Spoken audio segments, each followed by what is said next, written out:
Pay attention to the way this man follows them on the highway. A dusty, rural road. A battered van in the rearview mirror. It's getting closer. What you're about to hear may sound like the beginning of a horror movie, but it actually happened on Die. A quiet highway in Coldwater, Michigan in 1990.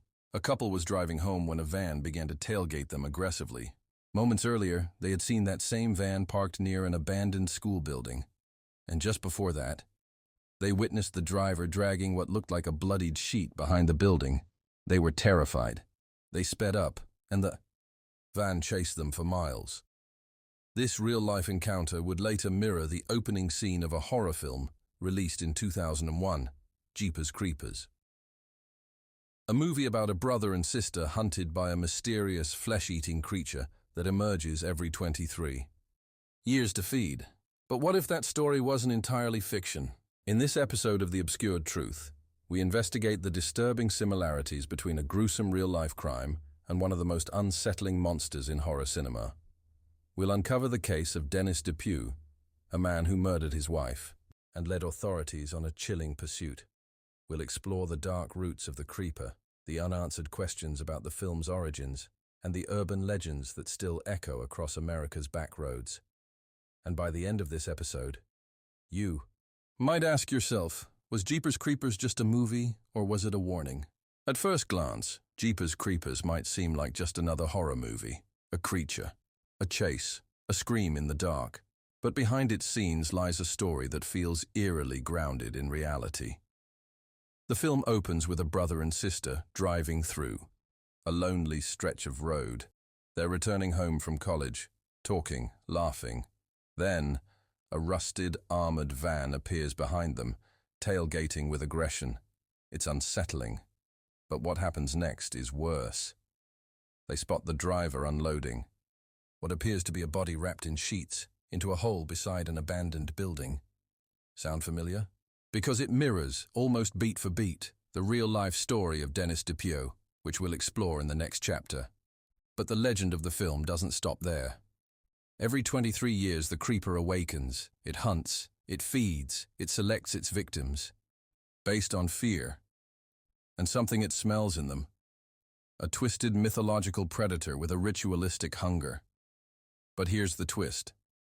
The film never fully explains what the creeper is.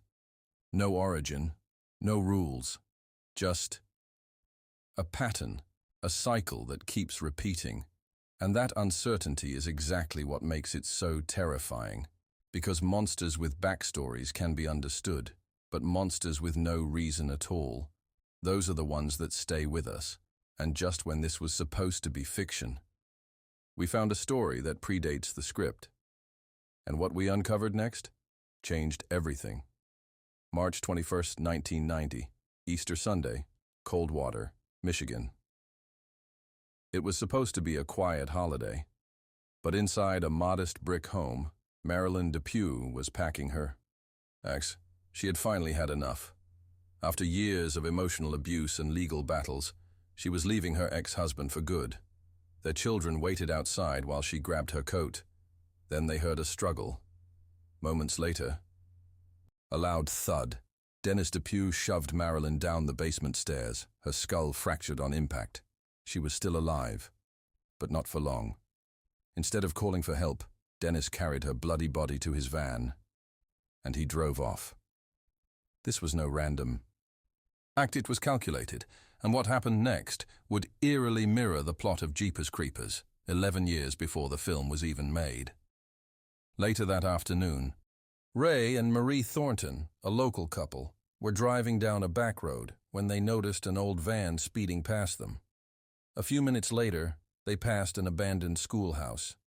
That's when they saw him, a man pulling a large white sheet stained with blood from the van. He disappeared behind the building, alone. They slowed down, but didn't stop. Not until they saw the van in their rearview mirror, following them. Fast. The van chased them for miles, swerving, accelerating, staying close. It only backed off when they reached the highway. Ray and Marie immediately contacted authorities. They described the van. The man. the location, and when police arrived at the schoolhouse, they found a trail of blood and part of Marilyn's body still hidden behind the building. But Dennis DePue was gone. Just gone. And for the next year, he would stay hidden, changing identities, moving state to state, until one night his face would appear on national TV, and millions of Americans would see him for the first time. When Jeepers Creepers premiered in 2001, horror fans were immediately drawn to its haunting opening. Two siblings driving through farmland. A mysterious van appears in the rear view mirror. Old, beat up, aggressive. It's tailing them. It's watching them.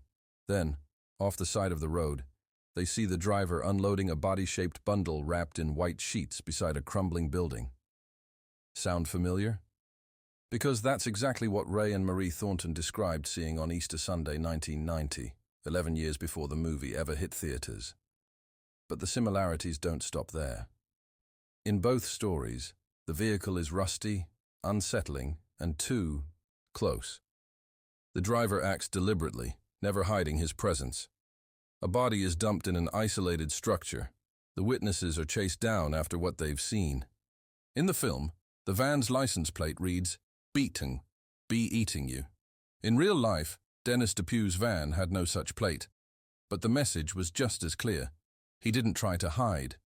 He wanted them to know he was watching. As the movie progresses, the monster becomes supernatural. Wings, immortality, rituals. But in the first 15 minutes, it feels painfully human. Too human. And that's where the line between fiction and reality blurs.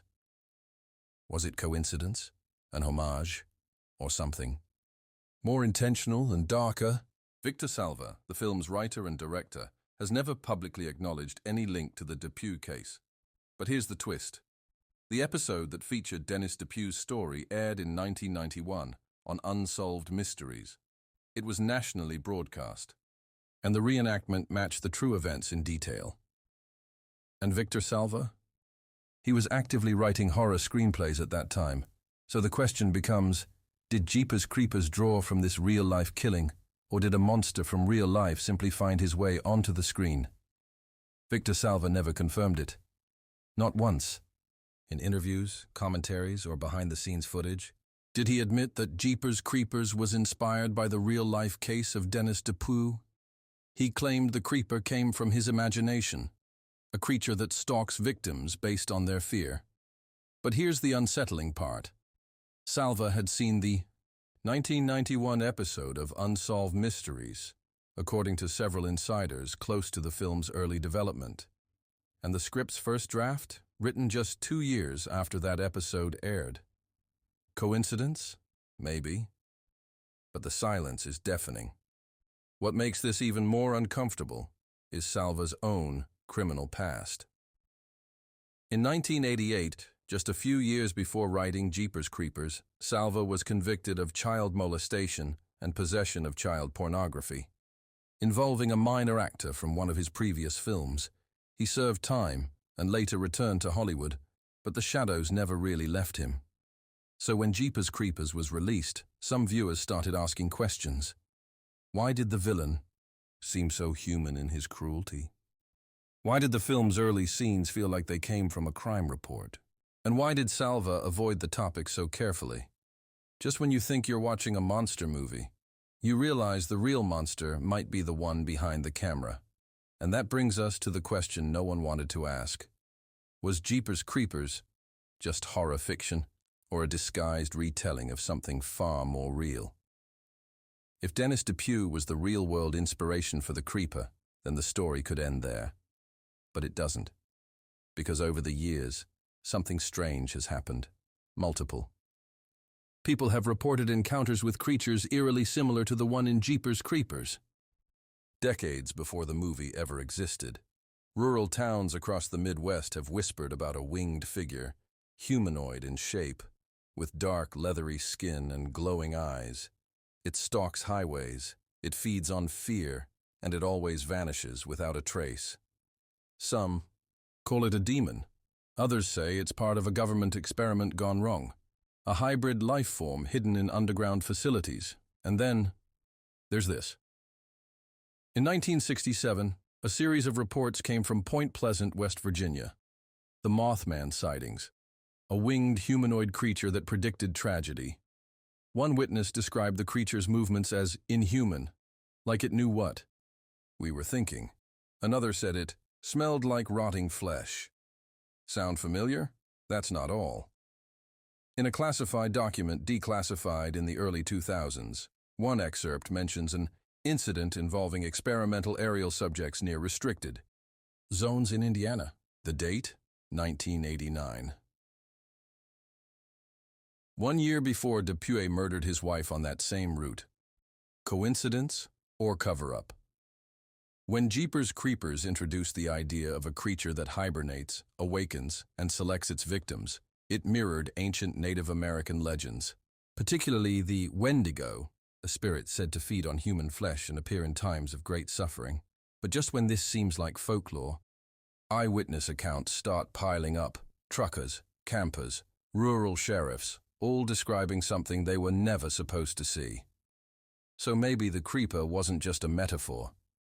Maybe he was already here, and someone, or something wanted us to forget, until the movie reminded us. What makes the creeper terrifying isn't just what it does, it's what it represents. Unlike traditional horror villains, it doesn't stalk one specific victim out of revenge. It doesn't speak.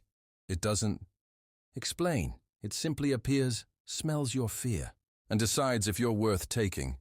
That randomness is what unsettles us most, because how do you protect yourself from something you can't understand? Some psychologists interpret the creeper as a symbol of trauma, a force that sleeps beneath the surface, silent for years. Until one day, without warning, it comes back to consume you. Others see it as a metaphor for predators in plain sight, those who blend in, hide behind normalcy, and then strike when you least expect. It's not just about a creature. It's about helplessness, and the deeper you go, the more unsettling it becomes. The van, the abandoned building, the helpless siblings, they all serve a deeper purpose, to reflect our worst fears of being hunted, unheard, and ultimately forgotten. And maybe that's why Jeepers Creepers still haunts us, not because of the wings or the feeding ritual, but because deep down we recognize that feeling of being watched, of being chosen, of not knowing why. And that's when horror becomes personal. Skeptics will tell you it's all coincidence, that Jeepers Creepers is just a film, that Dennis DePue was just a murderer, not a monster, that the van, the sheet, the schoolhouse, and the chase were just unsettling parallels. But sometimes the truth isn't in the facts, it's in how the story makes us feel, and in this case, it feels too close, too deliberate, too exact, too disturbing to ignore. When questioned, some film critics dismiss the DePue connection as urban myth-making. But many viewers who saw Unsolved Mysteries in the 90s recognized the story immediately when they watched Jeepers Creepers for the first time. They weren't imagining it. The pieces fit. Still, the creeper isn't real, right? There's no official document, no public confession, no proof of supernatural forces, just a trail of eerie coincidences, overlapping timelines, and a director who won't talk. So the question remains, did the monster come from a screenwriter's mind, or was it already out there, waiting for someone to tell its story? Maybe Jeepers Creepers was just a horror movie. Maybe Dennis DePue was just a man with a broken mind. Or maybe evil has many faces, some human, some imagined, some caught somewhere in between. Because what truly haunts us isn't the wings or the feeding cycle. It's the idea that monsters can wear ordinary masks, that they drive old vans, live in quiet towns, and, sometimes, disappear without a trace.